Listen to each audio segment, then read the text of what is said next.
નમસ્કાર દોસ્તો, પીપીએસકે લક્ષ્મીનગર મોરબી વ્લોગની અંદર કેમેરામેન હસમુખવાળા સાથે હું હાતિમ રંગવાલા આપને વેલકમ કરું છું.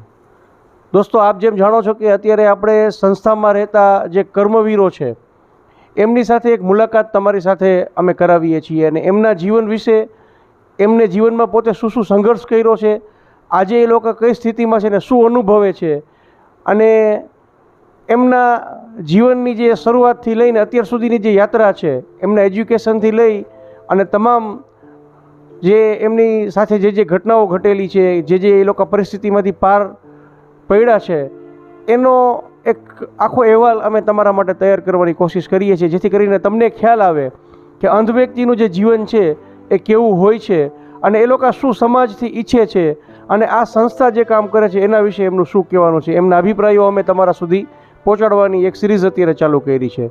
એના જ ભાગરૂપે અત્યારે મારી સાથે સંસ્થામાં રહેતા એક કામદાર જે છેલ્લા ઘણા સમયથી આપણી સંસ્થામાં છે, એમની પાસેથી જ આપણે બધું જાણશું અને એક પછી એક એમને હું પ્રશ્ન પૂછીશ અને એ એજ્યુકેશન એને ક્યાંથી સ્ટાર્ટ કર્યું અને અત્યારે શું અનુભવે છે તે તમામ પ્રશ્ન આપણે આની અંદર આવરી લેશું.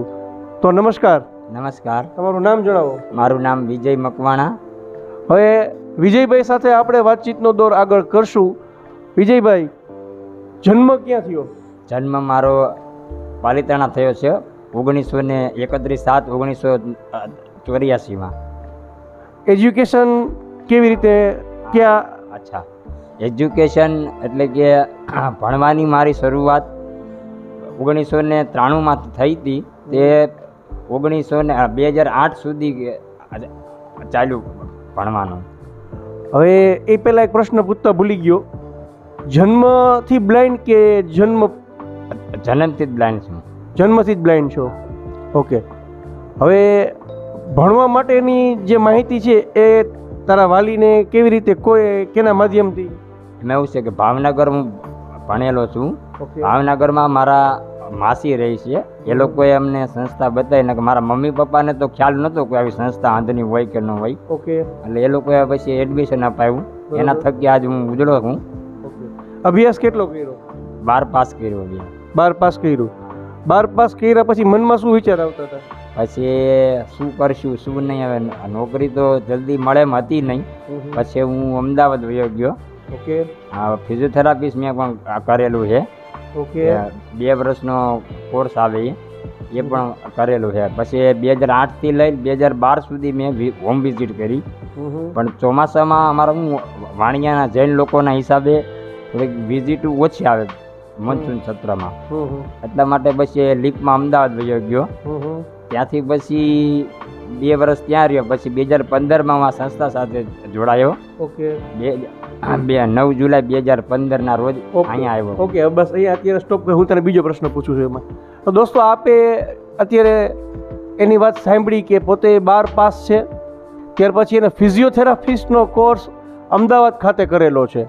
ફિઝિયોથેરાપિસ્ટનો 2 વર્ષનો કોર્સ કર્યા પછી એને પોતે હોમ વિઝિટ કરવાનું પણ શરૂ કર્યું હતું. એટલે અંધ વ્યક્તિ જો ધારે તો શું નથી કરી શકતો, એનું ઉદાહરણ આપણી સામે વિજયભાઈ પોતે બેઠો છે. અત્યારે ઘરે ઘરે જઈ દર્દીઓને સારવાર આપી એને એની પીડામાંથી મુક્ત કરવાનું જે કામ છે એ વિજય કરતો હતો.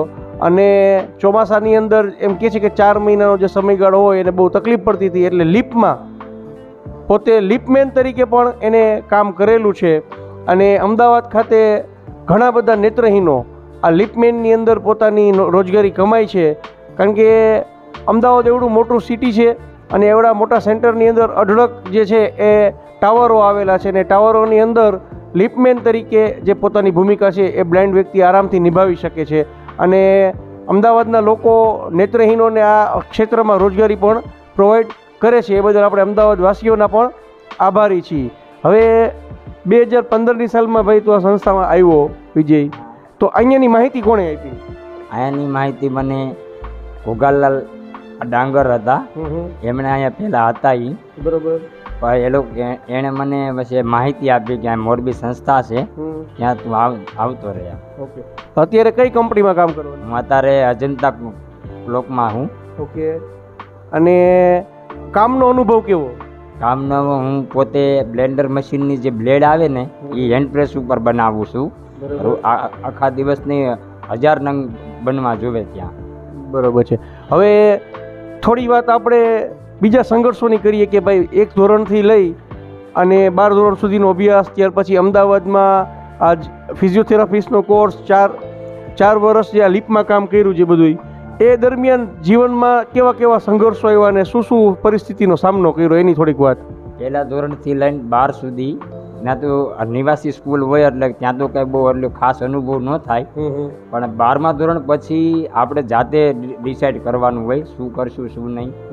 પછી મેં નક્કી કર્યું કે ભાઈ ફિઝિયોનો કોર્સ કરી અને હોમ વિઝિટ કરવી, પણ એમાં થોડો સંઘર્ષ થતો, કારણ કે આપણે અંધ વ્યક્તિ ઉપર જલ્દી કોઈ વિશ્વાસ ન કરે નોર્મલ લોકો. બરાબર. એટલા માટે તોય તેમ છતાં મેં કોર્સ કરી નાખ્યો.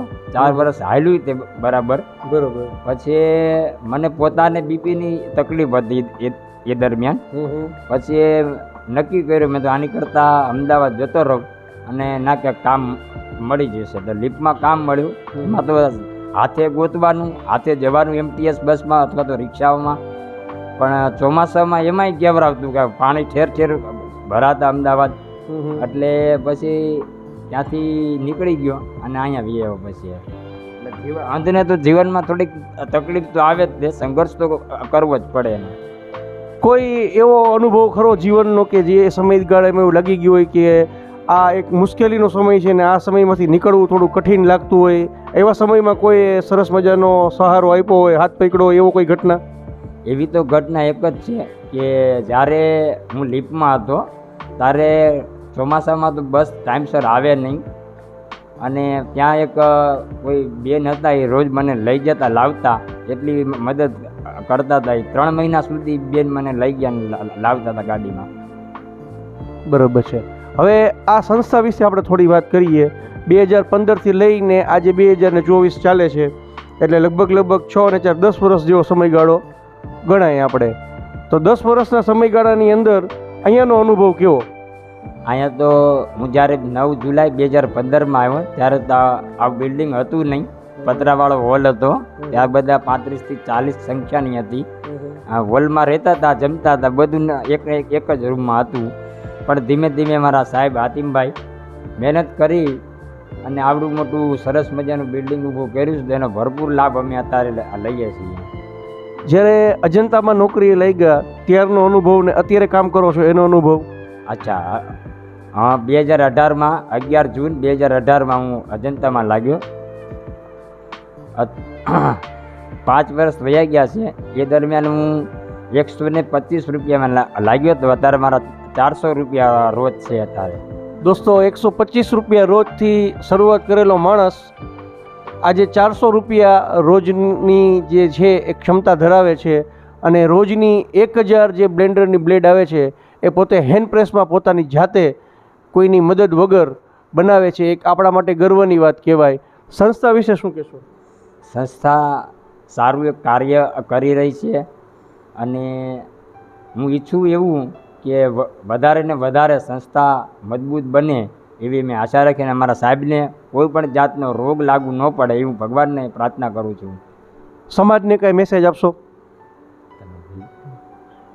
અંધ વ્યક્તિ વિશે કે ભાઈ અંધ વ્યક્તિને આવડું મોટું ઔદ્યોગિક સેન્ટર છે તો અંધ વ્યક્તિને હજી વધુ ને વધુ રોજગારી મળે એ માટે કાંઈ સમાજ આગળ આવે, ઉદ્યોગપતિઓ આગળ આવે? મારો એક જ મેસેજ છે કે મોરબીમાં ઘણા બધા કારખાનાઓ છે, કંપનીઓ છે, અને અંધ વ્યક્તિઓને જો કામે રાખે અને રોજગાર આપે તો એનાથી ઉત્તમ બીજું કોઈ હોઈ ન શકે.